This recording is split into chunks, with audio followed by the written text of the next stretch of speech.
الله أكبر الله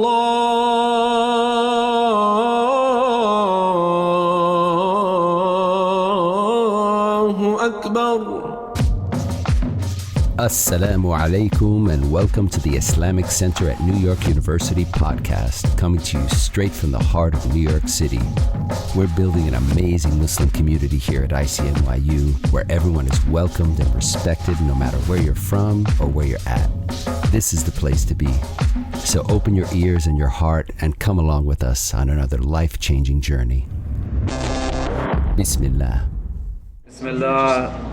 Bismillah walhamdulillah wassalatu wassalam ala rasulillah wa ala alihi wa sahbihi wa man wala. So if people want to pull up the text, if you just pull it up on your phones, you can Google Book of Assistance PDF, the Book of Assistance, Imam al-Haddad. We've been looking at this since the beginning of the year, kind of going through it piece by piece. We shifted here for the summer just because our building space is open only till 8 p.m. in the summer. We want to maintain a space for iftar. I think we'd love to get your feedback just throughout the course of the night. How the setup is. I think one of the things that I'd preferably like to change, but it doesn't mean we have to do it, right? It's not a dictatorship. At least that's not what we tell people. But maybe we'll sit on the ground next time. It'll be a little bit more intimate, or we'll keep the couches to the side for those who need the couches, and all of us will just be seated on the floor, so it's a little bit easier to kind of just see one another and engage in conversation. But if this works also in terms of the setup and we're still able to kind of be as interactive and discussion based as possible, that'd be amazing. Stick around for iftar. There's no kind of restriction time wise in this space. My family and I live in this building. We don't live in this room, but we live in the apartment right above. I don't know how many of you have actually been to our place, which I apologize. Pre-COVID, we used to have a lot of people over constantly, and then during the pandemic, before I got married, my door wasn't even ever locked actually, right? And my kids, subhanAllah, who are now 7 and 10, you're gonna see them in and out. My son made cookies for everybody. They have had the interesting experience where quite often they run into random men who say that they used to live in what is now their bedroom in our apartment.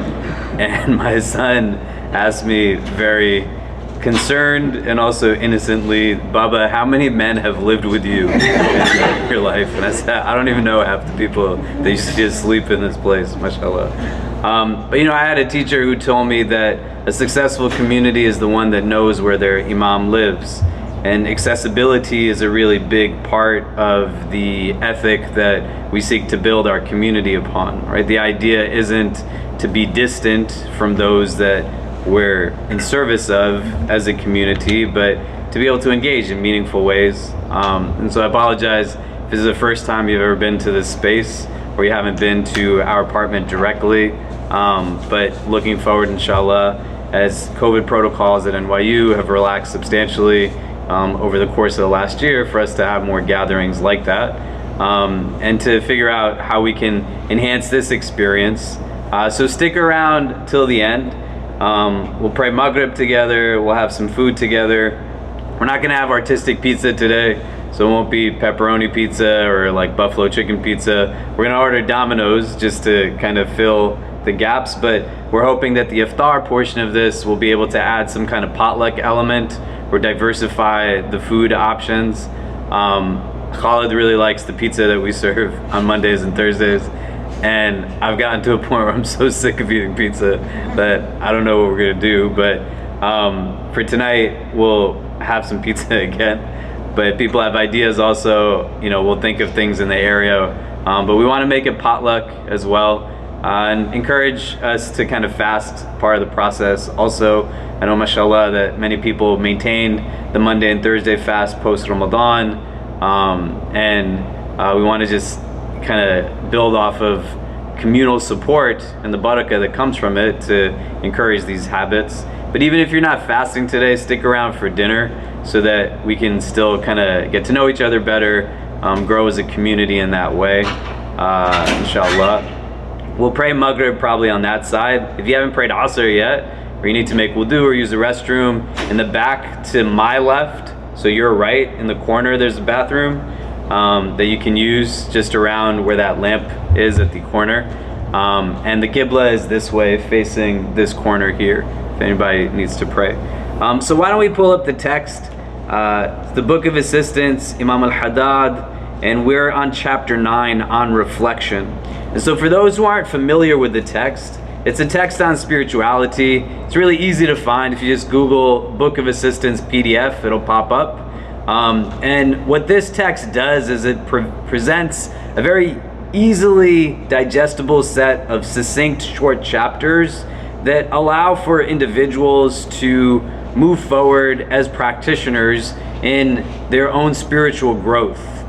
Islam as a religion doesn't separate religion, ethics, and spirituality from one another. If anything, they all synergize within the broader framework of this religion and are in a place where they have a deep connection to each other.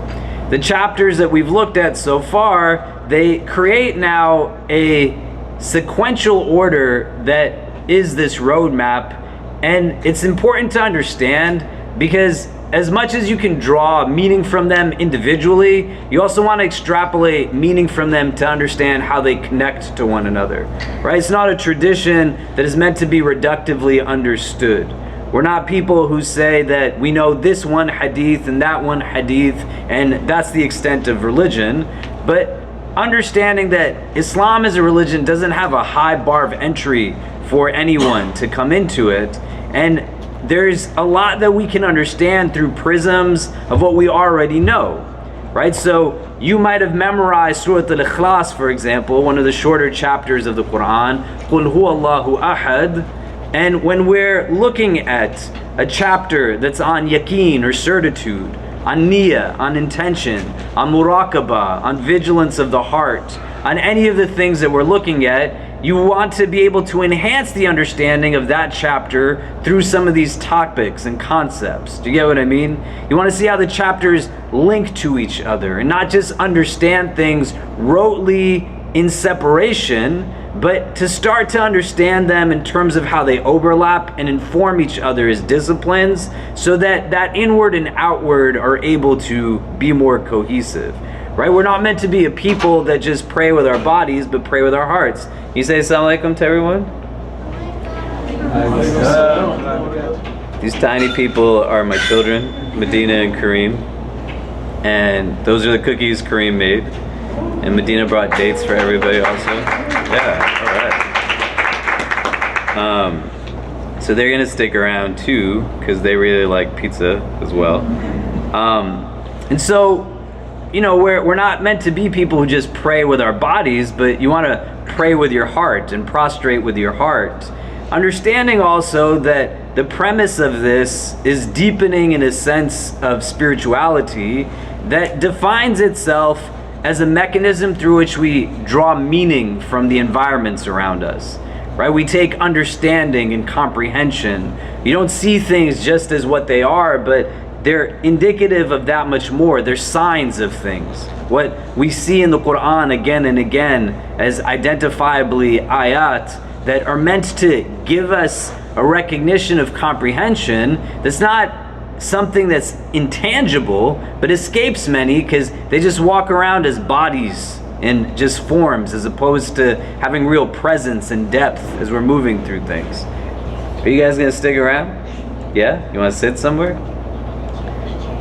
You can take some chairs from there. You can come sit here too if you want. Yeah. Does that make sense? And so this is a challenge that comes up, right? We have in our apocalyptic eschatological traditions, for example, a character that's known as Dajjal. May Allah protect us from his fitan. Dajjal is described in many different ways in the prophetic tradition, and one of the ways he's described is as being one-eyed, like literally as one eye.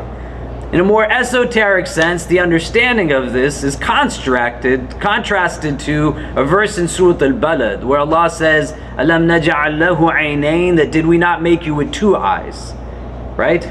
And so the idea of being one-eyed in the physical sense, but understanding now that this is an apocalyptic character, the end of times, gives us a sense esoterically that with modernity, as we get closer to the end of time, that vision in and of itself is going to start to become absent of depth. That we are supposed to be people who can see both outwardly and inwardly. And what a Dajjalic creature is telling us is that as you get closer to the end of time, people are going to only be able to see in one direction, either outward or inward, but not both ways, the ways that we as people of Iman and people of Ihsan, or aspire to being those things, are supposed to be able to be, right? And then you try to think about it. Who can see bigger than somebody's race, for example? Who's able to see when you go into Muslim communities beyond how you dress or you don't dress? What kind of boxes do people put you in because of the accent you have or the accent you don't have? When we try to understand and make sense of the world around us, we live in New York City right now, for example, and people are walking on the street and they see individuals who are living on the street, but they're not asking why do they live on the street. You might actually see adult human beings relieving themselves publicly. May Allah make things easy for them. Because you got to remember, you have a prophet whose sunnah is when a Bedouin came and urinated in the masjid and people got upset, the prophet did not get upset. The prophet actually said to them, let them finish what they're doing, this individual. When we try to understand this, what is apparent, I can't believe somebody would do this.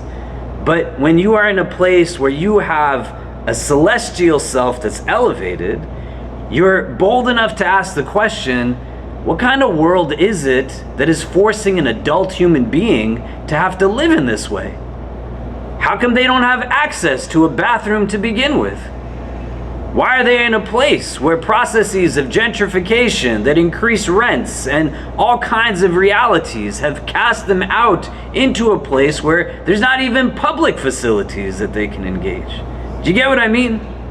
And so that's why this text is an important text, because the end result is not something that is just rote memorization, right? 2 + 2 = 4. Here's the verses of the Quran I just spit out in every prayer again and again and again. But ihsan, spirituality, is an experiential knowledge.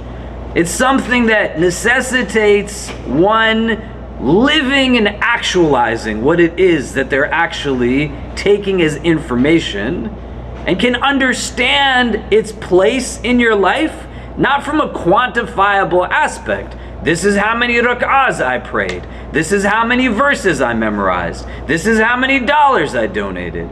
But you can gauge this simply from, how do I treat people? How do I engage with a sense of etiquette with all of Allah's creation? Not just from the smallest of humans to the largest of humans, but from the smallest of animals to the largest of animals, from the smallest of vegetation to the largest of vegetation, to people of all walks of life and every creature having dignity to it. The state of my heart is indicative from the choices I make and the way that I honor the rights of everything that's around me.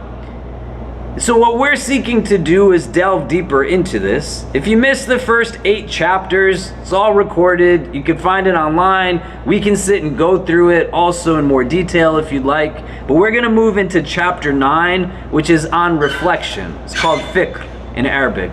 Fa, Kaf, Ra. This is a chapter that becomes a subtopic to chapter 5, which is on devotions, awrad, having a wird.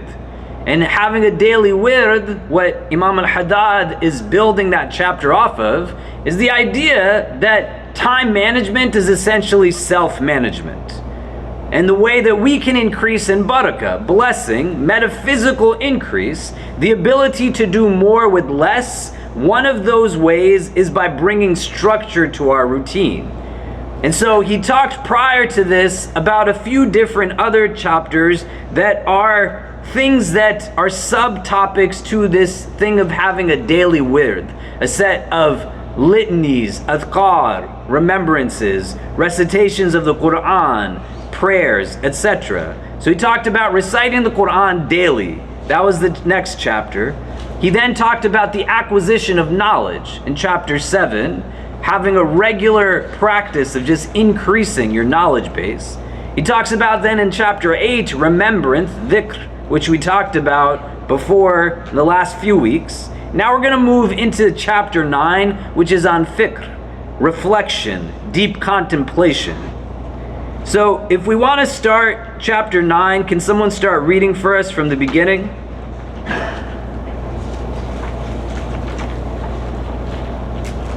Who wants to read?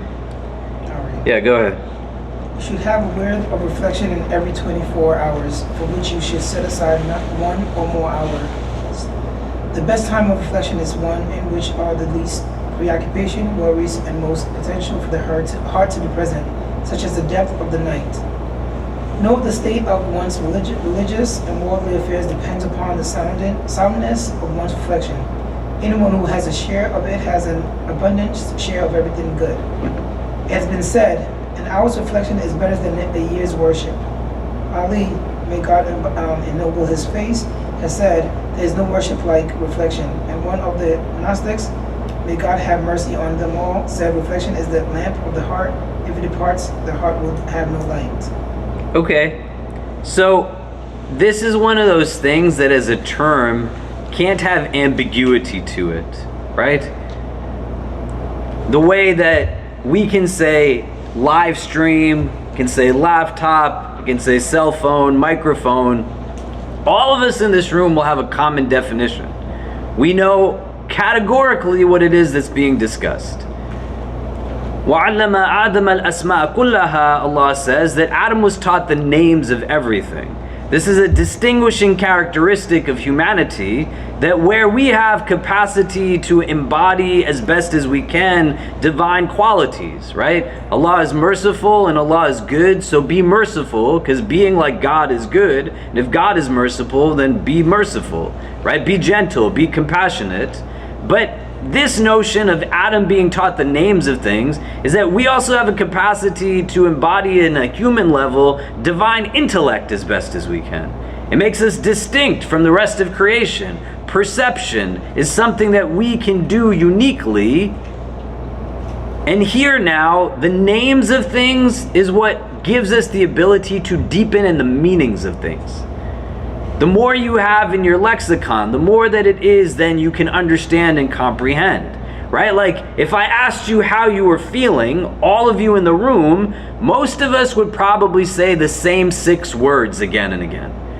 But the emotions that you feel are 31,000 in number. So everything you feel is not just sadness or anger or happiness or things like that. Do you get what I mean?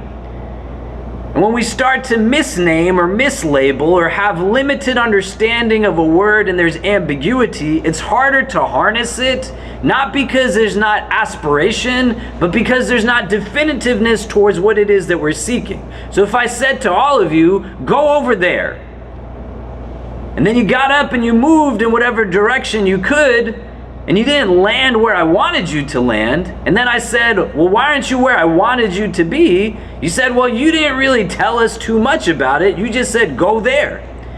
That's fundamentally how it is that we work with language also, right? The way you know concretely 2 + 2 = 4, and you know the word live stream or cell phone with concrete definition, what does it mean when someone says love to you? What does forgiveness mean to you?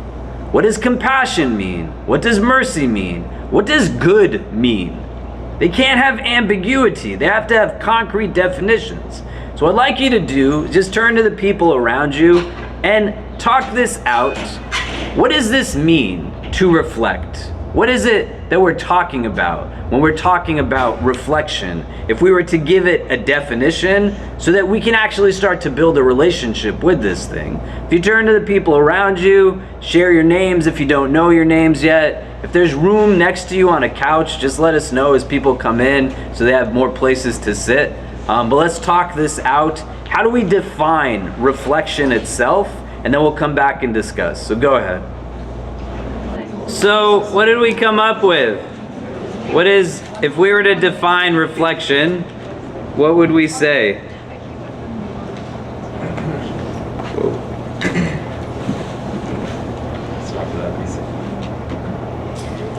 Yeah. We talked about just one of the reason why it's so difficult to define reflection or to reflect is simply because we're so busy in our daily lives constantly. We're programmed to do stuff, right? Quite often on autopilot. So for us, some people said that the time when they really drop in and start to contemplate is either before sleep or physical exercise. Basically, when we are not, when we dedicate some period of time, still to do something, whether it's to work out or to try and rest. This is when this state of reflection just creeps in, because that's the only time when our brain is not overstimulated with work or whatever it is we have to do. So one of the things we talked about is just how one of the reasons why it's so difficult to really reflect, as if not to just talk, but to draw, to feel the feelings and see where they take you, is that we're too busy. Okay, great. So understanding what something is principally by recognizing what it's not is important, right? So these are the things that get away, and these are some of the things that make it a little bit difficult. What else? If we were to make a definition, right? My 7-year-old, my 10-year-old comes up to you and says, what is fikr, right? What does it mean to contemplate, to reflect? What is this world, right? If I went and said to them, go engage in reflection, I have to give them some kind of understanding on what that actually looks like. Do you get what I mean? Yeah. So what is that? Yeah, go ahead. We brought up the idea of reflection, the idea of a mirror, right? So a mirror reflects, so that, and we kind of just were going back and trying to put things together. The idea of reflection being analyzing the things that you experience, or specific things through your prism in a sense. So analyzing your reaction to things, or analyzing your life, or things that you come across through your own experiences almost. Okay, great. So there's kind of an analysis of something, right? But here there's a key characteristic. It's got to be upon something. Do you know? You're not just sitting and engaged in a stillness that then there's just a vacuum, but the reflection needs to be upon something. What that thing is can vary, and we can identify that and distill it more, but there's something there that the reflection needs to be done upon. Anything else characteristically of this? Yeah. So we started something similar. We started with, it seems like we usually have a very narrow definition of reflection, and I think you mentioned it. We start with our children when they do something wrong. Go to your room and reflect over what you did. So it's usually it's a time to think about what you did and how it was wrong and how you may correct that. But then we thought, that's a very narrow definition of reflection, and it should be beyond that. And some of the things we touched on was just allowing yourself to change your perspective. And we just talked about, a more cosmic perspective, which might, zooming out and seeing how you're part of something so big and how you're related to creation. But then also zooming in and realizing how big and complicated even you are, your body and your psyche. And that might just be the starting point to reflecting on something meaningful. It's just, I guess we would probably just talking about getting in some zones, some depth. Well, he's making a big claim here, right? He says that the Gnostics say that reflection is the lamp of the heart. When it departs from it, there's no light in it. So a key element to having luminosity within is this thing of reflection. So why don't we kind of reframe it so we're not talking too abstractly, and we're talking more tangibly. What do you reflect with?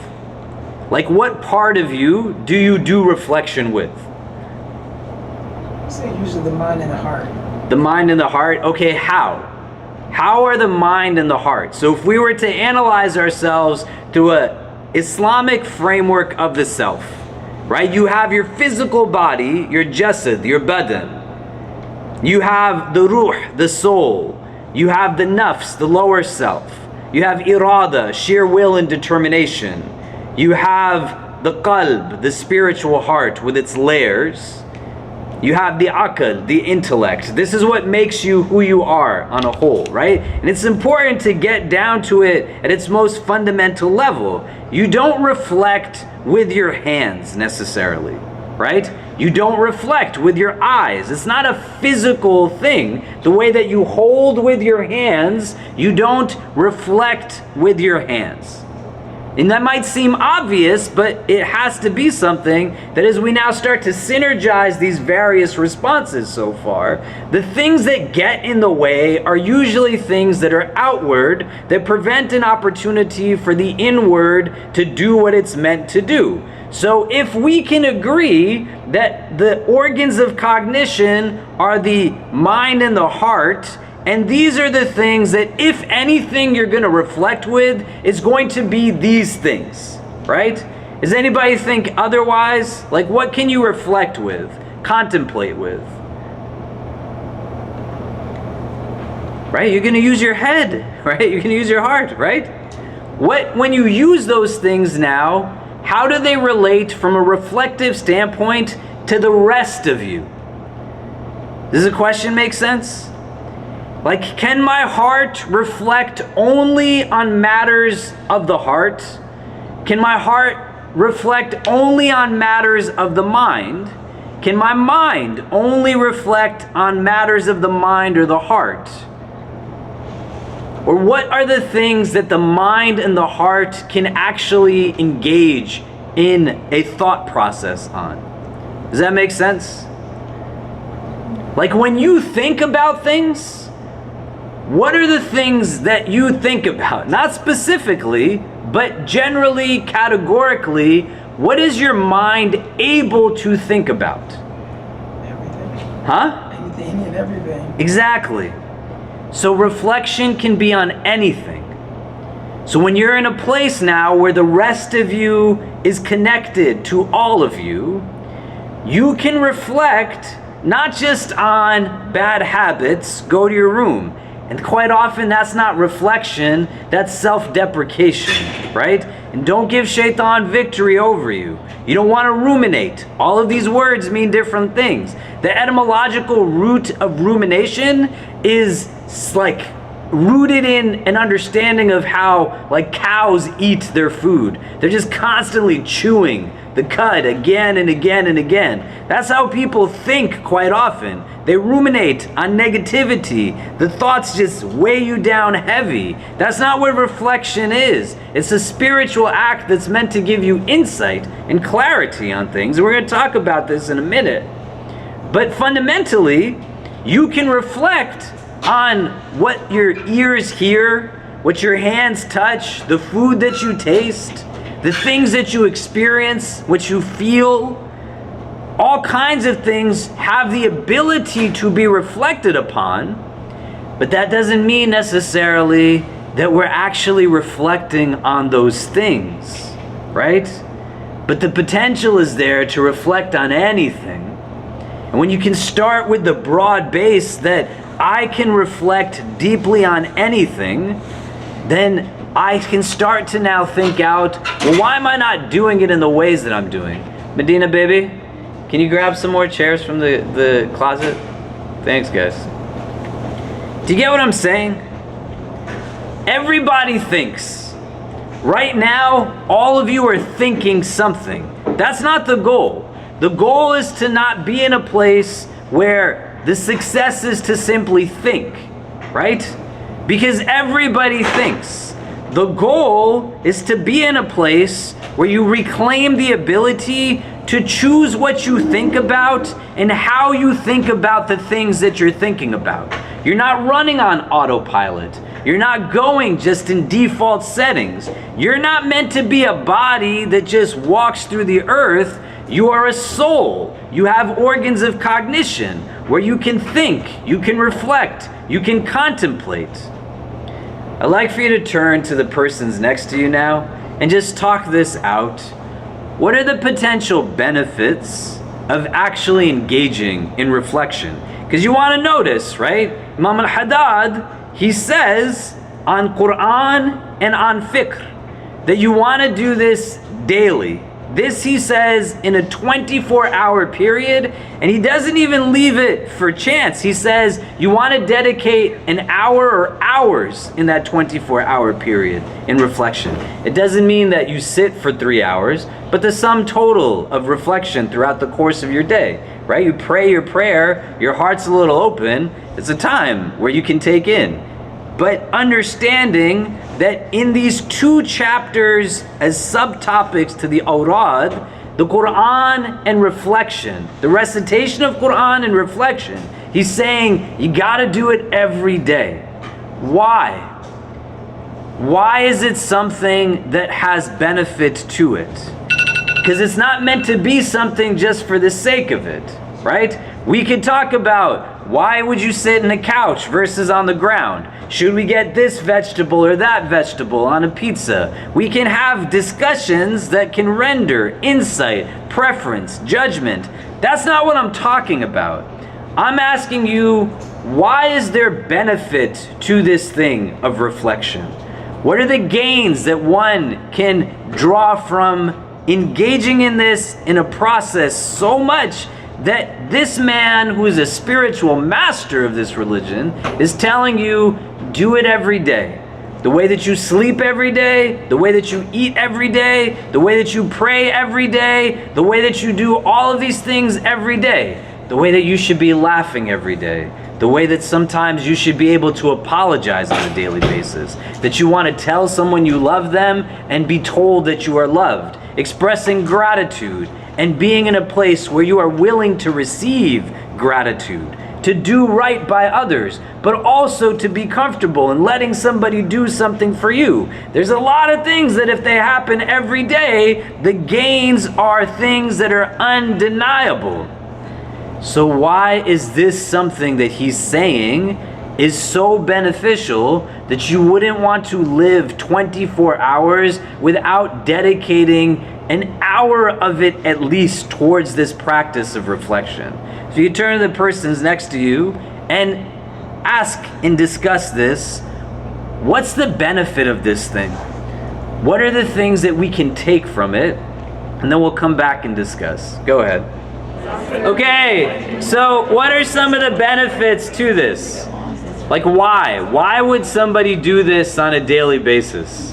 To be a better person. Yeah, go ahead. We were just discussing. It's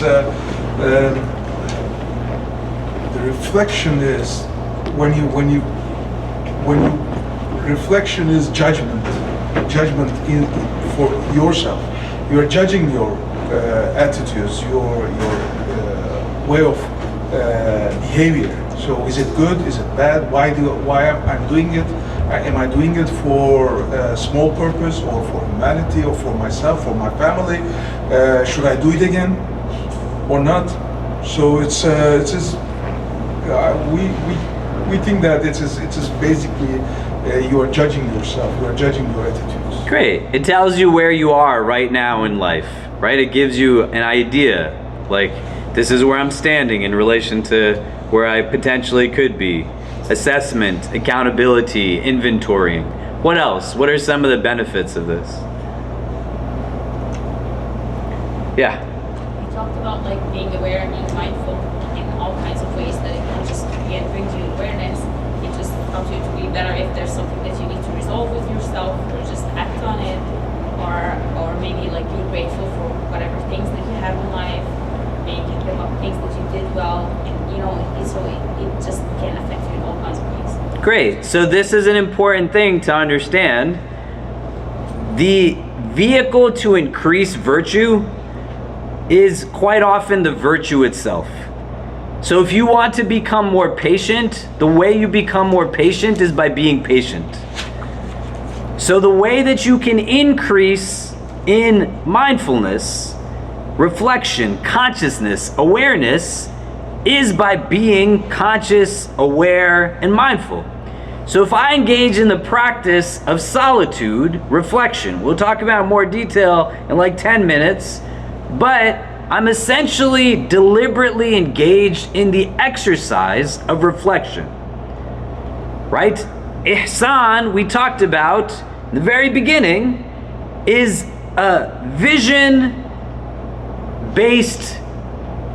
process of spirituality. Husn is beauty that's with the eye.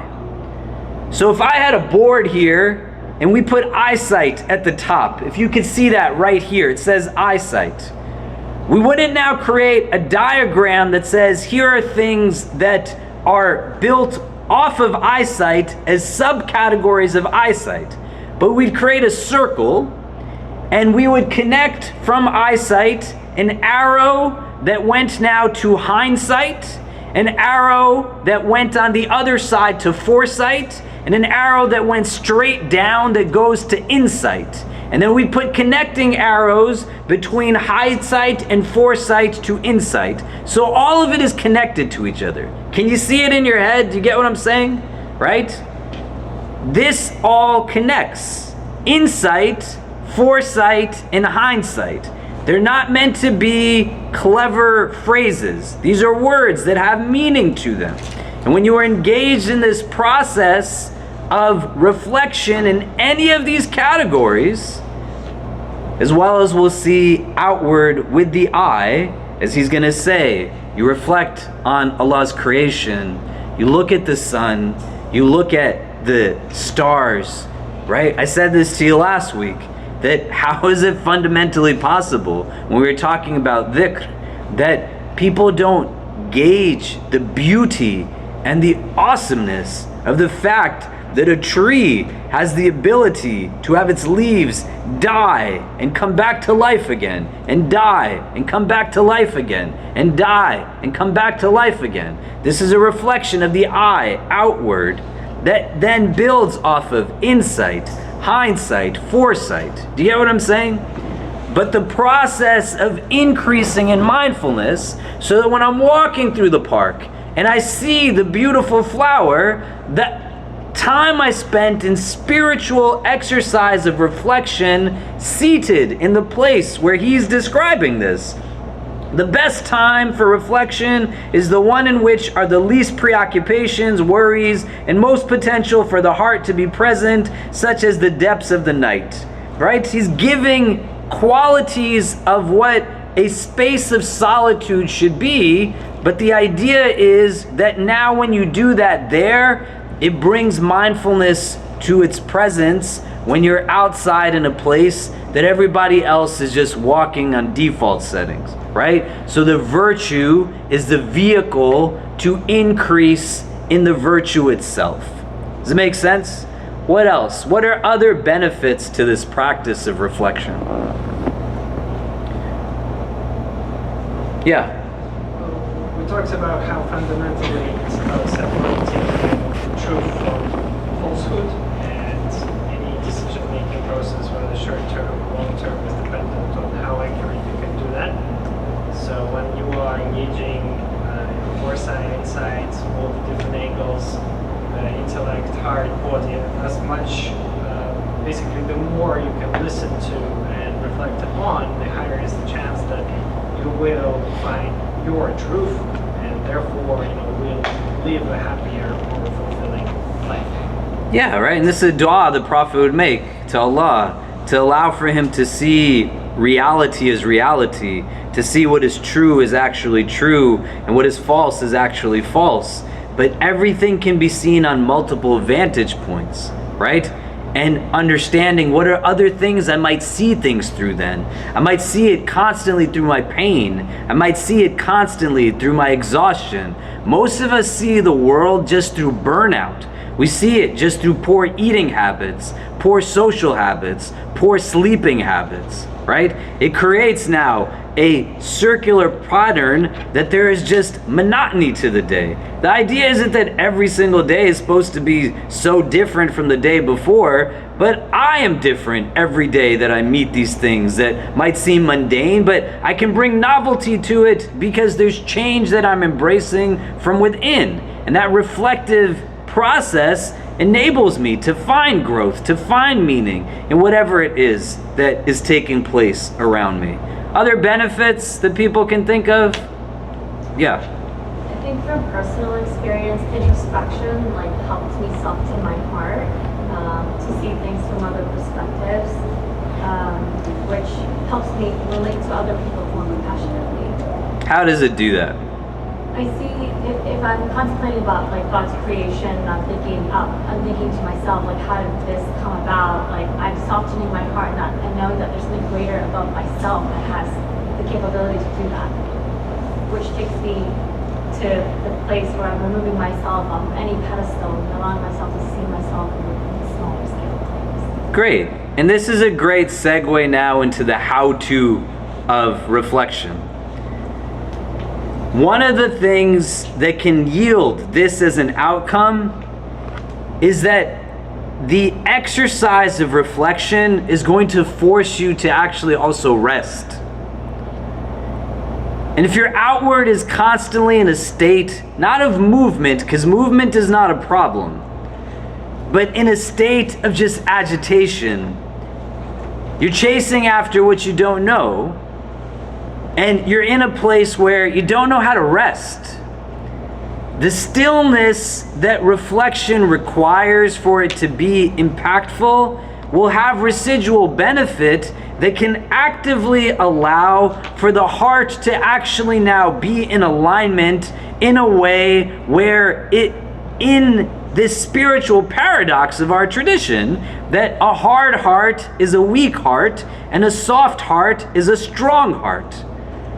And the softening of it is in this space of finding that stillness and rest and being comfortable with it.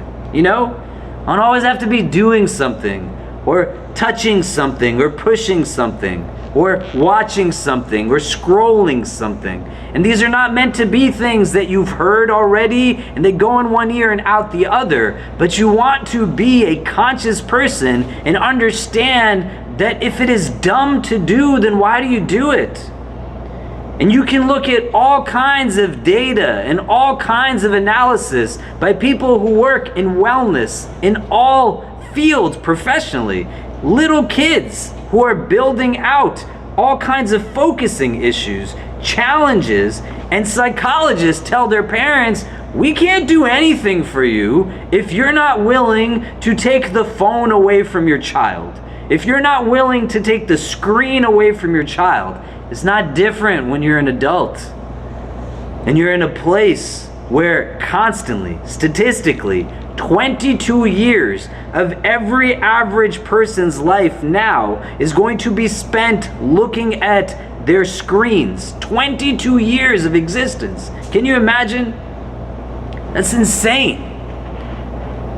You juxtapose it to stats of how many years of your life you spend eating and sleeping and going to the bathroom versus now this is a new stat. It's a modern phenomenon. We have to deal with it and see how does our theology, our legal tradition, our spiritual tradition not bear relevance because we go out and seek validation from a anti-black supremacist society that's not going to ever accept you for who it is that you are unless you accept yourself.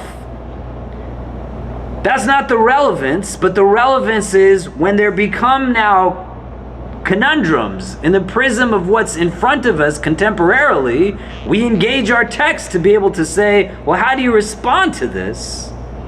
So you start to rest. You allow for yourself to say, it's okay for me to not constantly be chasing after something. I can breathe. I can relax. I don't have to do everything right in the moment.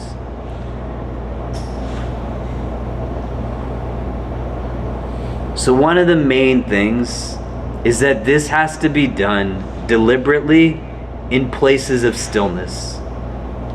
It doesn't mean you have to be away from people, but you have to be away from distractions.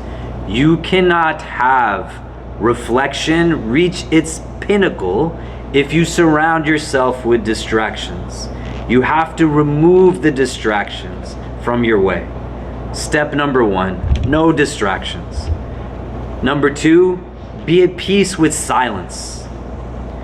You can't listen if you're talking. And there's no learning if there's not listening. And the cognitive abilities of the heart and the mind, and the ability to synthesize information from organs of sensory perception, the eyes that we see with, the hands that we touch with, the tongues that we taste with, the ears that we hear with. Think about this now. We are finishing the month of Shawwal. Just yesterday it finished, the day before, right? May Allah accept it from us. You're a month away from Ramadan. Does it feel as strange to eat now as it did on the day of Eid? And if the answer is no, it means that you are becoming desensitized to the mindfulness you had after a month of fasting. And that's not to knock anybody, but you have to know where you are in relation to where you'd like to be. What got in the way?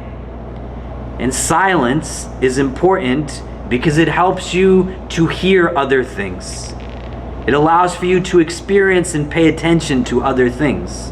من كان يؤمن بالله وباليوم الآخر فليقل خيرا أو ليصمت, the hadith says, that whosoever habitually believes in Allah and the last day, let them speak good or be silent. This is a saying of the Prophet ﷺ. So the idea is, don't say what's bad, say what's good, but the default state is also don't say anything at all. فَلْيَقُلْ خَيْرًا أَوْ لِيَصْمُتْ. Speak good or don't speak.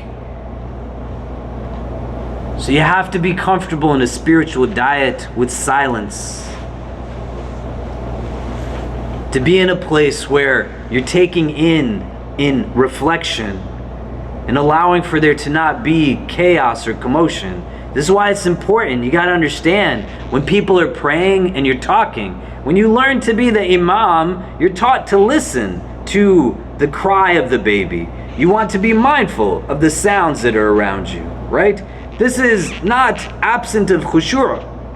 But if the adhan is being called and you're talking during the adhan, then nobody's judging you. Put away the people who make religion black and white and tell you that you're terrible. You're not, you're beautiful. Think about it though. How can you listen to the adhan if you're talking during the adhan? How can you listen to the recitation of Quran if you're not in the place where the Quran is being recited? And if you're there and you're talking, how can you hear it being recited? You can't do both things simultaneously, right? Right? Like I'm talking, I talk a lot, you know what I mean? As I'm talking, I'm not like listening. It's not the same as like you're singing in the shower or you're like exercising and watching TV. This is not the same. The stillness and the silence go hand in hand in elevating what it is that we can take in, because you all are the ones that said, right, that you can think about anything. Do you know what I mean? Location is important. In modernity, we have amazing opportunities through technological advancement, growth of all kind. It boggles my mind how easy it is, for example, for us to raise funds for people just through sending emails and text messages. But modernity also offers certain gaps, and one of the gaps in the prism of modernity are places of stillness. Actual locations where you can go to reflect. And this is going to be most important. Doesn't mean you have to go stand on the cliff of a mountain overseeing a still like bay and everything is great and the sun is shining and setting upon you and butterflies are flying in your face and birds are bringing you flowers. That's not how it works. The prophet sought solitude in a cave, that if you've ever been to that cave, it is the smallest thing in the world. It is not big. One person can fit in it at a time, and it's hard to get up there, especially without the steps that they've built into the mountain right now, right? So where do you go to find stillness? Where in the course of your day, your week, your month, where do you go to find that place of stillness that is a place of solitude? It doesn't have to be about being away from people, but about being away from distractions. Where is that place for you? Now, ideally just in pairs, so that two people are talking and everybody gets to talk. I'd like you to talk to the person next to you about this. Where do you go to find stillness in your day? Where do you go to find that place where reflection can actually be happening? And then we'll come back and discuss. Go ahead. Where do you go for your stillness, to find a place where you can reflect? Scuba diving. What are the characteristics of it? Scuba diving? Yeah, amazing. Yeah. We don't all live in Turkey, Barbara. We can't swim in the water around us, but we're happy you can swim where you come from. Where does one go, right? And this is a great example. You can, right? You're creating the environment for yourself. Do you know what I mean? Yeah. What does it feel like for you when you go scuba diving? No, we were just talking. Actually, in a daily life, I really don't need to do something special. So it's like I can just close my eyes somewhere in the house and just think about myself. But I was saying I did when I first started scuba diving. I really liked it. Then I was just thinking, and my friend said that when he is down, he says, I feel like that is the closest place where I'm with God. So then I start thinking about it when I'm down there, because it's totally silence. You're totally with you. You're listening to yourself. So it's then I start looking at it like that. So it's a place where you can listen to yourself. Amazing. Yeah. Definitely is a quiet place. Huh? So it definitely is a quiet place. Quiet place? Yeah. Under the water is great. So, that's the song, Little Mermaid, right? Under the sea. Yeah. What else? What? Yeah, go ahead. So during Tahajjud, like when I wake up during the nights, when everything's quiet, and especially when I'm in sujood, I feel like it's pretty quiet and Yeah. Do you ever wonder why your mind and the state it's in is different when you're standing in prayer versus when you're prostrating in prayer?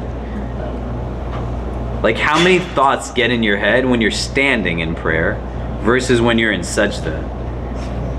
Right? It's like two different worlds. Do you know what I mean? Why? Why do you think? Huh? Because of what? The blood rushes to your head. The blood rushes to your head? Yeah, maybe. But maybe from like a religious standpoint. What's going on? Huh? you're bowing down. Who's bringing the thoughts to your head when you are standing in prayer? Shaitan, right? You think, what do you know about prostration? So it's closest that is to Allah. You're closest to Allah. The kind of things you think about when you're standing, they're usually not like mundane things, like, oh man, like, I wish, I could get some chocolate milk tomorrow for breakfast, right? It's not really what's popping in your head. It's the argument you're having with somebody, right? Why is it so hard to find a job? How come nobody invites me to things? Why don't my parents let me marry the person I want to? All kinds of thoughts can come into our head. And when you go into sajda, and you're closest to Allah, it's also the place where, depending on certain variables, but let's just assume we're all on the same page, you can make dua for whatever you want to at that point in time. And in that prostration, the du'as are more readily accepted. And shaitan's putting stuff in your head when you're standing, and he knows exactly what he's doing to keep it away from your conscious mode of thought when you have the ability now to make dua for it in a different capacity. That's why reflection is important outside of prayer, because when you're in the prayer, you want the reflective mind and heart to be on your own terms, standing with thoughts that are coming from the best places of you in your thoughts. Do you get what I mean? What else? Where are other places? What are things that we look for in places of reflection? You can't think about this as good and bad, right? At some level, when you start to grow in your own sense of relationship to Allah, like he's 7 years old. Do you know what I mean? I know he looks like he's 45, but he's not. He's 7 years old.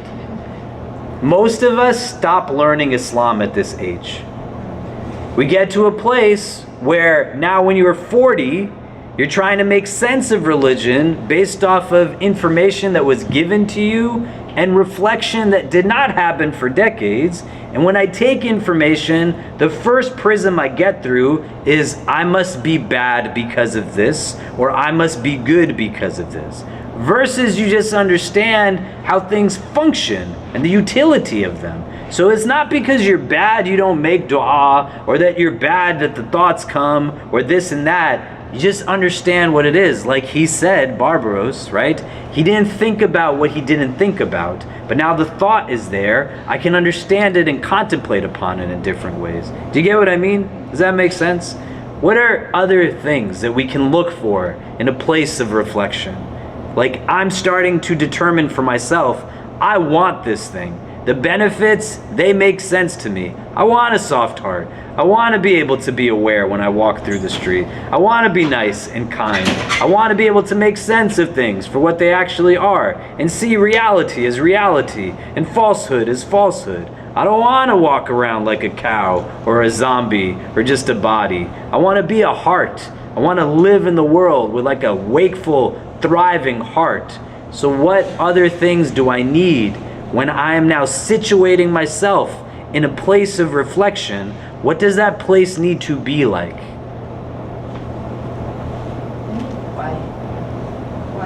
Quiet, right? Yeah, quiet. And for some people, that can be their house. For some people, may Allah make things easy, the house is not quiet.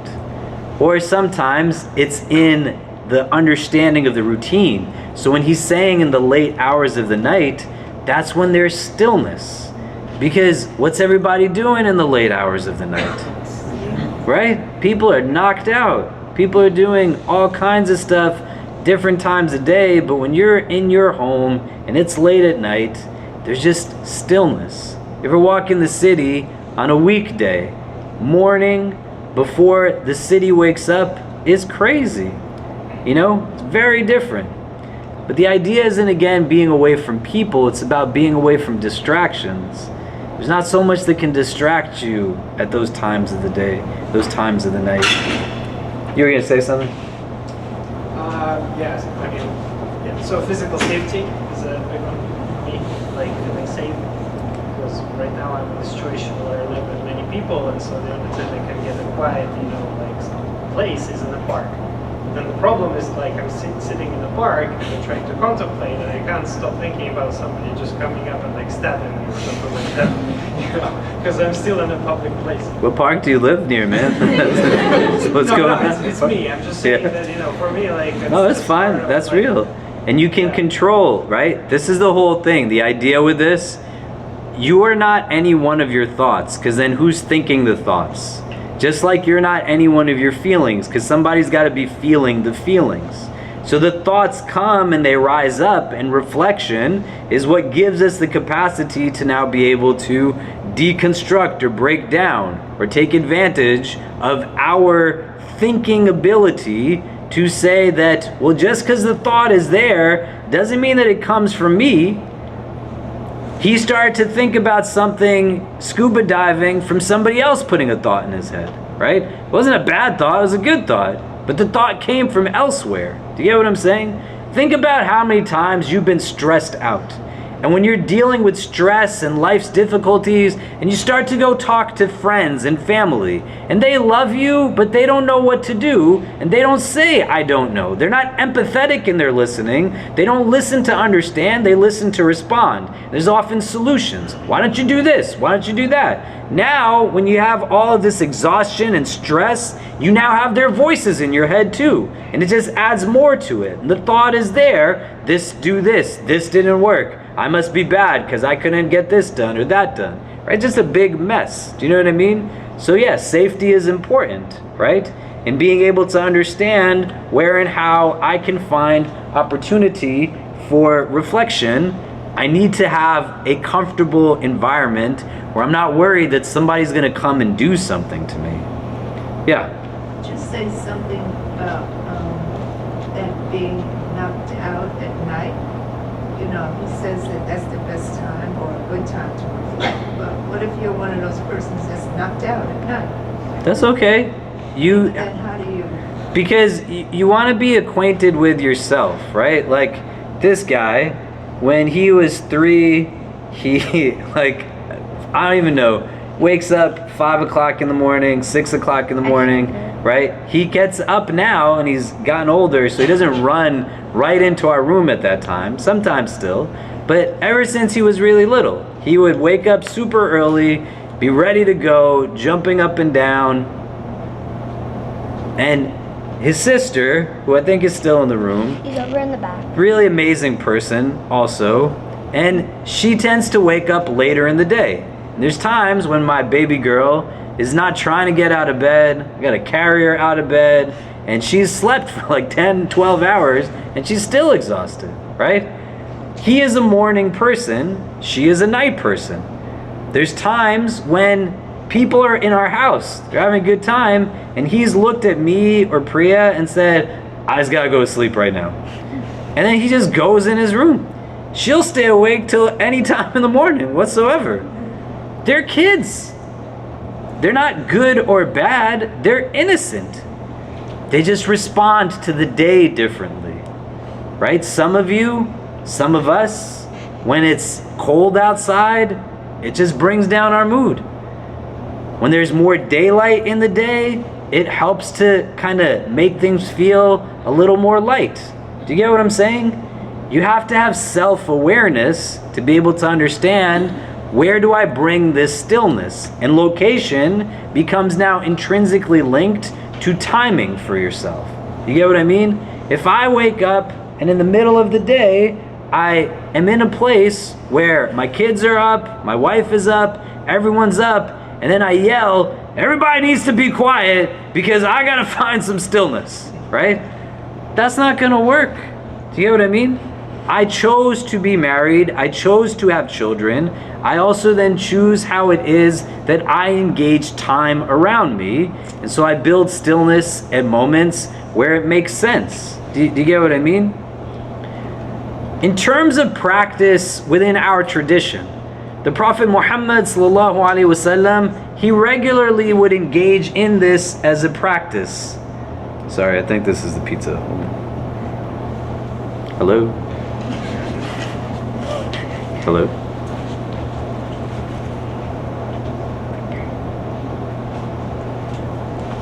Yes, not. He would engage in what's called tahannuth, right? He would move out of his society, find solitude, and be in a place where he wasn't running away from people, he was just trying to understand what his role was in the world. Maryam, peace be upon her, the mother of Jesus, peace be upon him, would engage in reflection in this way. She went into the temple at a time when people were not going into the temple, let alone women. Musa alayhi salam, he separated himself from the Bani Israel for 40 days. What were they doing at that time? They were seeking solitude deliberately. The solitude wasn't something that was an escape from reality, but a means through which they would enhance the understanding of the reality they found themselves in. And in solitude, big things happened. The Prophet got his first revelation in solitude. Musa alayhi salam speaks with Allah in solitude. Maryam, peace be upon her, gets fruit from nowhere in solitude.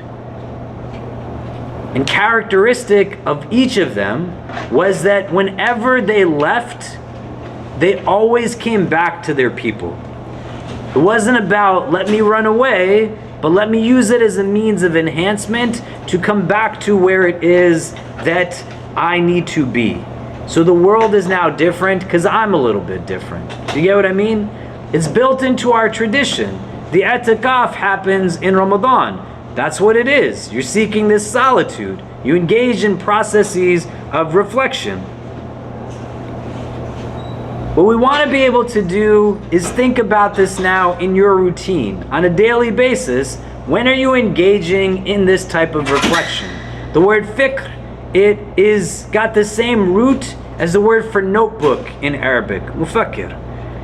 And the idea is that you can see the link between these two terms. What I would do if I were you is get something that isn't a device that you use in a way mindlessly. But you get a notebook and you reflect into it. How did my day go today? Was today a good day? Was it a bad day? What is going to make my day good a week from now? What will my 99-year-old self say to me in gratitude for how I lived my life at this age? When I stand in front of Allah, what will that look like?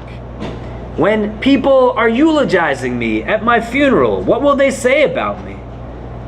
There's so many different things that you can reflect upon, that you can think about, contemplate upon, engage in reflection around. And what Imam al-Haddad is going to do now is he's going to go through the process of giving us insight on ways that we can do this. So let's continue in the text. He says the ways of reflection are many. Can somebody start reading from there? Who wants to read? The ways of reflection are many. Yeah, go ahead, Luna. The ways of reflection are many. One, which is the most noble of them, is to reflect on the wonders Okay, we're coming down. dazzling creation, the inward and outward signs of his ability, and the signs he has scattered abroad in the realm of the earth and the heavens. This kind of reflection increases your knowledge of the essence, attributes, and names of God. He has encouraged it by saying, "Say, look at what is in the heavens and the earth." Keep going. Reflect on the wondrous creatures he has made, and on yourself. He has said, "In the earth are signs for those who have certainty, and in yourselves. Can you not see?" Okay, so if you can turn to the person next to you, what are you taking now? A deliberate thing to reflect upon. What are these two paragraphs telling us to engage in as a process of reflection? Go ahead, and then we'll come back and discuss. Yeah.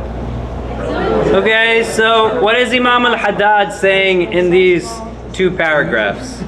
What are we taking away from it? The ways of reflection are many. He says one of which is the most noble of them, to reflect. What is he telling us practically to reflect upon here? Huh? Gratitude. That's in the third paragraph. But just these two, where he's talking about, or yeah, maybe gratitude. I could see that. Yeah. Yeah. What else?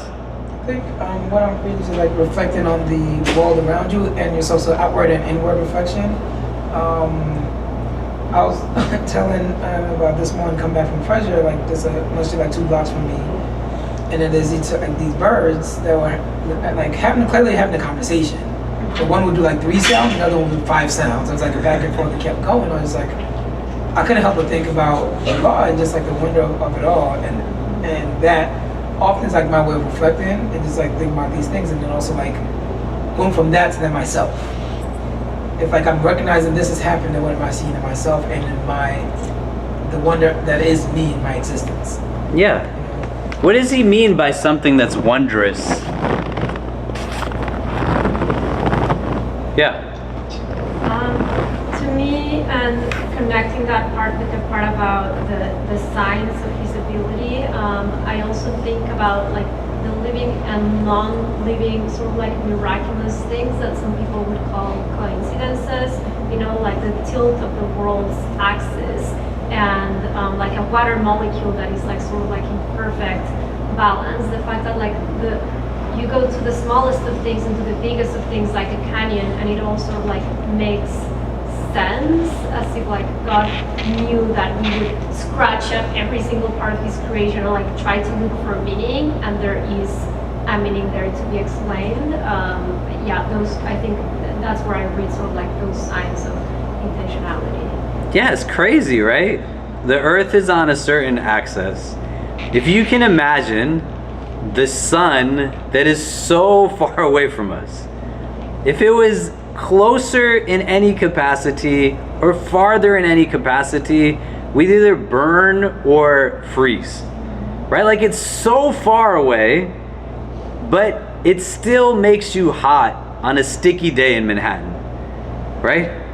You go to places in the world where it's so far and you still feel the presence of its heat, and it's so far that you still can feel when it's slightly a little bit different in proximity, just how cold it can get.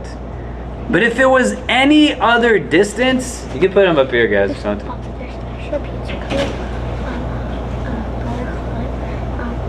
There's more. Okay, great. But that proportionality is remarkable in how it becomes applicable in everything else around us, right? What else? What else are we taking from this? Yeah. Just again, also reflecting on what you just said about like looking at the universe and looking within ourselves, like basically looking at the universe and what now we call science. Basically, all the laws of physics and all the laws that are considered laws are based on like the perfection of Allah's creation in everything, and now we just have to go from it and looking at us as human beings and how everything is just so perfect, and it's just like, you know, like everything is just meant to be in its place. Our DNAs have been created by Allah, and this is the thing, like looking at the stars that we have, just like a non-living thing, and every single just one nucleotide mutation just drives us from like, you know, going through the Latin alphabet to the alphabet now, and we can't stop it because of a single thing. So you can't just like leave it out randomly. So just going and seeing how everything is just perfect and reflecting on the names of Allah. Is he's the creator, and he's the yes, he's like the creator and like being also creative in that sense, and also the only who has the ability to just make everything just so in how small we are and how big it is.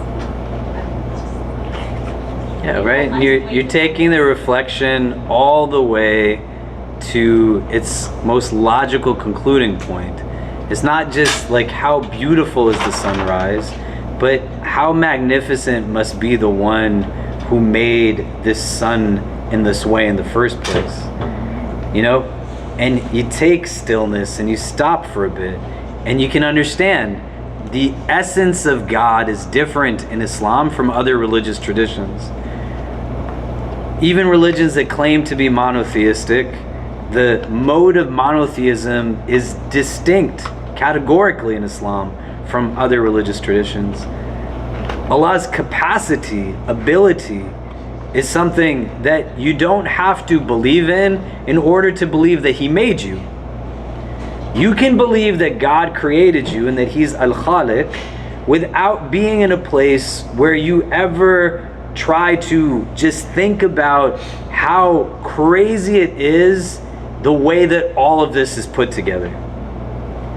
You don't have to think about it even for a second. The two can be mutually exclusive.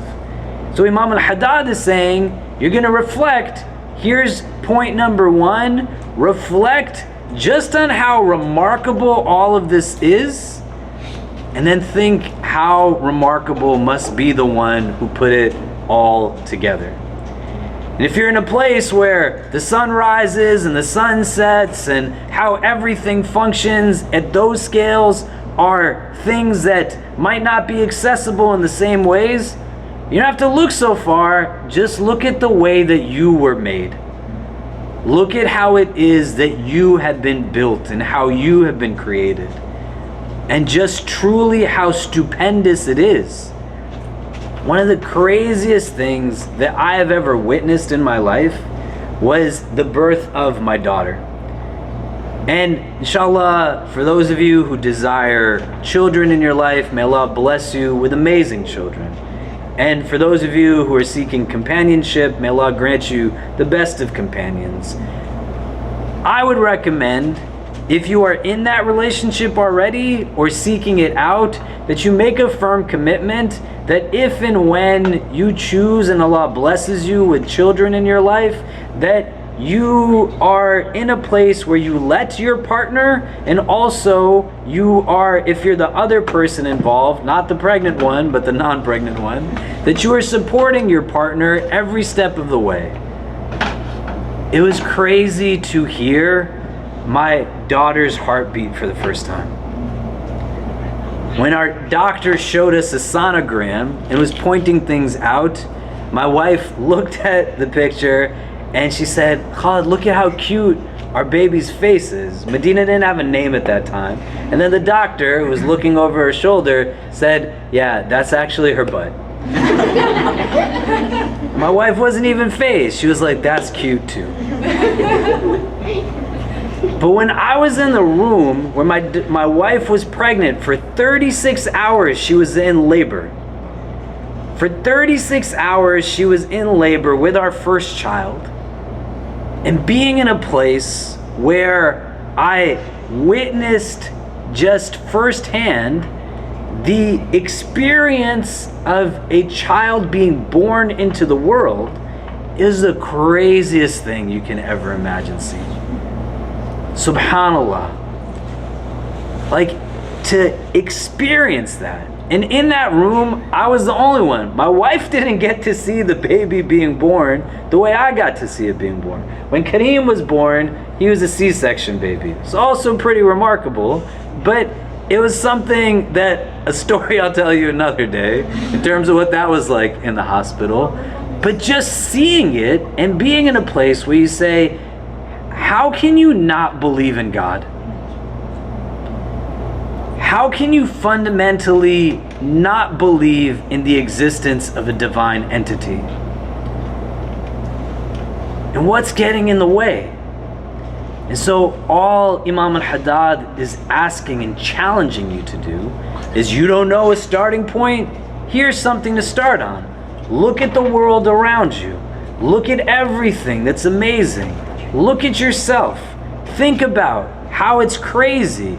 You get a cut and the skin just heals. Your head hurts and then it does not hurt. Water can pour out of your eyes. You're in a place where you can think and feel and comprehend in ways that nothing else can do. And then he continues, so that's step number one. This is a practical thing. You find the place of reflection and then you start to engage in one part to it. This chapter is longer than some of the other chapters that are there. He's going to go through a bunch of different things that you can reflect upon. You will have to decide why you will choose to not reflect on them, or why you will make deliberate time to reflect on it. I went to this place today in Flatiron. It's called Stretched. Has anybody ever been to one of these places? It's just a place that stretches you out, right? Yeah, it sounds pretty bougie. It is. So I went there because I herniated some discs in my neck in the beginning of COVID. It was really bad. Our community is very large, alhamdulillah. We had to pivot a lot, virtual, online, but all kinds of people still reaching out in terms of homelessness, food insecurity, people now stuck at home with their abusers. You all, mashallah, raised $10 million in the onset of COVID to be able to help people in their time of need. And it's something that still, I'm so proud of this community in terms of how it stands and steps up for people when they are struggling. May Allah continue to make this a generous and giving community. but absorbing all this trauma, carrying it in, right? We live around multiple hospitals. The amount of death that was experienced, sickness that was experienced, all kinds of things, it could take a toll. And so my body was just collapsing on itself. And then I had to deal with the consequences of an absence of self-care at that time and being pushed to a limit, and what it resulted in terms of now my exercise routine and whatever else couldn't really do so much. So over the last 3 years, a lot of what I was able to do prior to, I couldn't fundamentally do. And this guy, I don't even know what he's doing. Straps on like my foot, he's like twisting it in weird ways, you know, like he's telling me to take deep breaths, but as he's like stretching me, he's like taking super deep breaths. And I'm like, who's like exercising who right now? But then he started doing things with my neck that I haven't done in 3 years. And I was scared to do them. I didn't know what would happen, because it wasn't just that the pain was there. This whole part of my body was swollen up to here, and my left hand didn't work for a while, and I had to teach myself how to use it again. I wasn't worried about that as much as what the pain did. It didn't allow for me to sleep longer than 10 minutes at a time. And then the painkillers they gave me caused ulcers in my stomach. So I just had to deal with the pain. There was no way around it. And the whole time, this man is doing this to me, and he's asking me questions. In my head, I'm just thinking, how did God make me that I literally saw the x-ray where it looked like a part of my spine was broken and everything just works again? And what did I do to make that happen? Other than time just healed my physical body. That's crazy. How does that work? Do you get what I'm saying? So you spend time in this reflective mode. He then continues, know that you must reflect on the favors of God and his bounties which he has caused to reach you. Remember the favors of Allah that you may succeed. Should you attempt to number the favors of Allah, you would not be able to do so. All good things that you possess are from Allah. This kind of reflection results in the heart filling with the love of God and continuously rendering thanks to him inwardly and outwardly in a manner that pleases and satisfies him. And so bullet point number 2, that you reflect on what you have that are blessings in your life. You reflect on what it is that can create deliberate acquisition of contentment, because he's telling you what the exercise is, and he's telling you what the yield of the exercise is, that it fills the heart with the love of Allah and continuously rendering thanks to him inwardly and outwardly in a manner that pleases and satisfies him. It just brings balance inwardly. The platitudes that we get fed quite often religiously don't always help. You want a prescription that can help as a vision modifier. That doesn't mean that you say challenge does not exist, but it allows for you to see the challenge differently, is to just engage in the deliberate reflection of things that you are grateful for. Foundational to this is reflection point number 1, because when you can understand that Allah is the one that put everything in its place, and that Allah is the one that gave you everything that you have, that just because you have it doesn't mean that you deserve it. Just because you want it doesn't mean that you need it. And just because you feel it doesn't mean that that's enough for it to create perspective that is true through the feeling, but it's given as a gift. Everything that you have, all of what you have, is given to you as a gift. My son, the other day, he plays with these things called Beyblades. Do you guys know what a Beyblade is? Right? Yeah.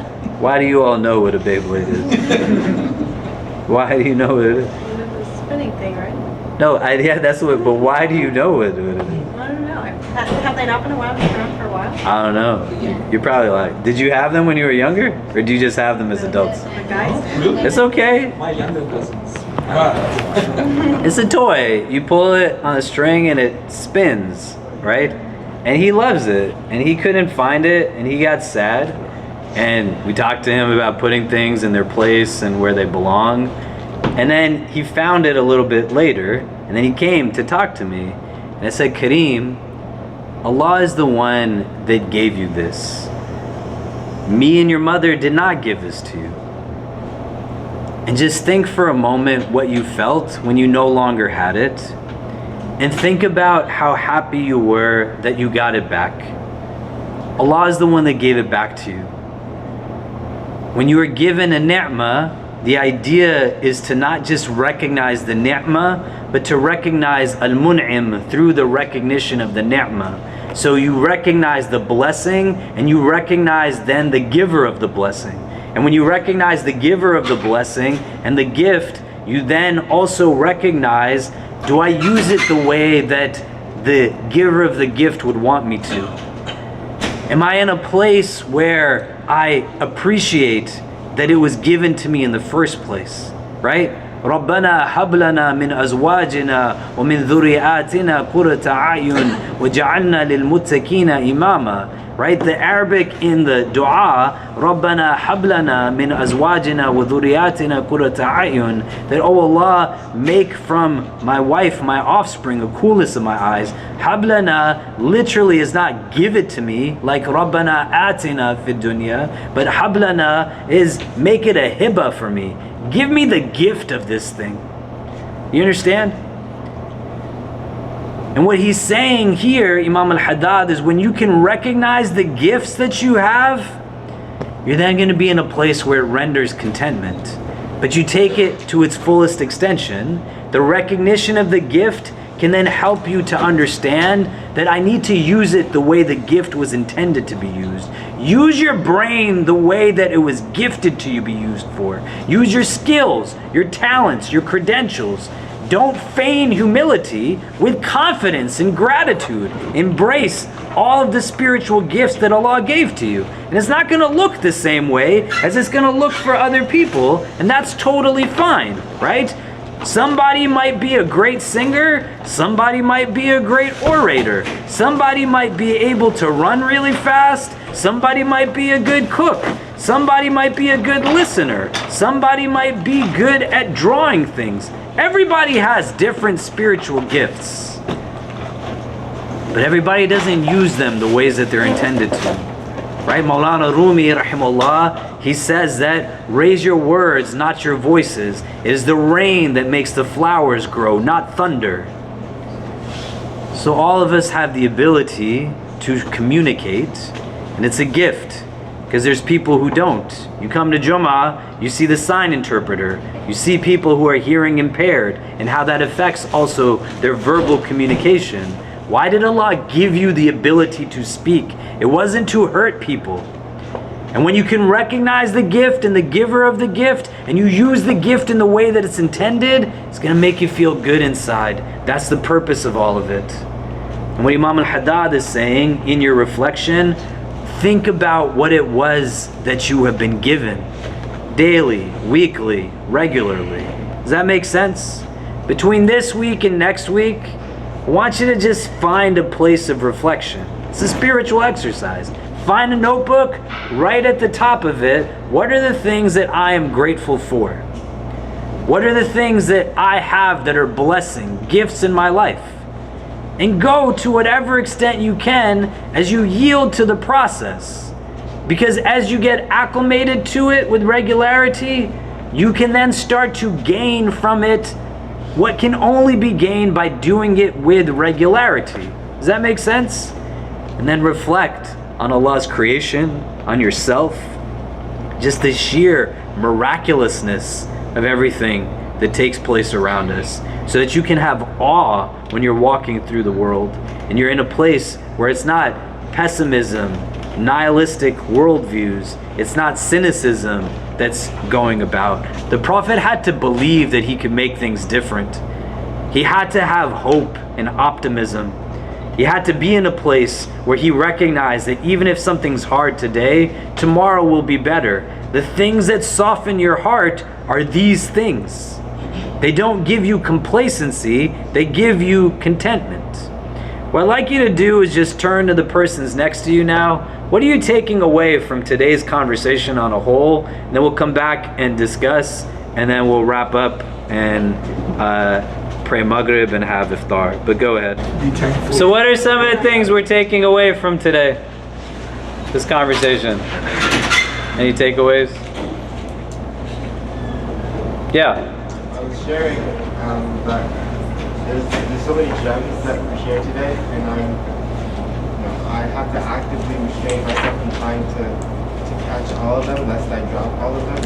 But the one thing I'm taking away is practicing intentional stillness. I think Allah, afforded me opportunities for solitude just in my life circumstances, but they're not always moments of intentionally instill solitude. So when I do find myself alone, just not resisting the urge to do something is what I'm taking away.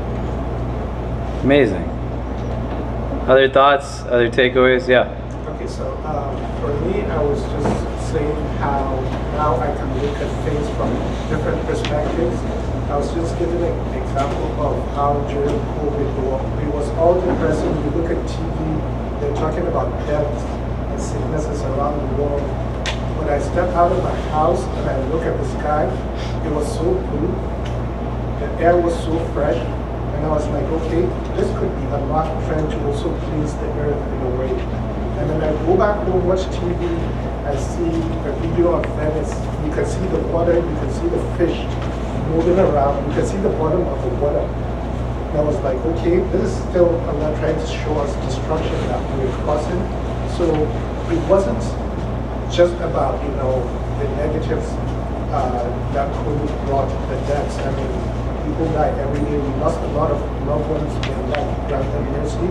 But then there's also a positive around it, trying to show us some things. I mean, even the waste that we generated pre-COVID, food waste, whatever kind of waste, it was just for me the way of Allah showing us that, okay, you could do things in a different perspective.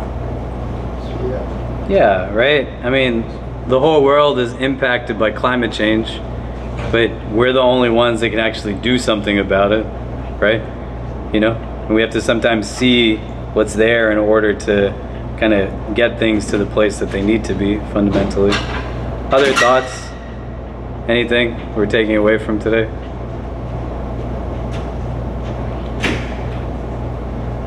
Yeah. I feel like I'm talking too much, but I guess intentionality, continuing that theme.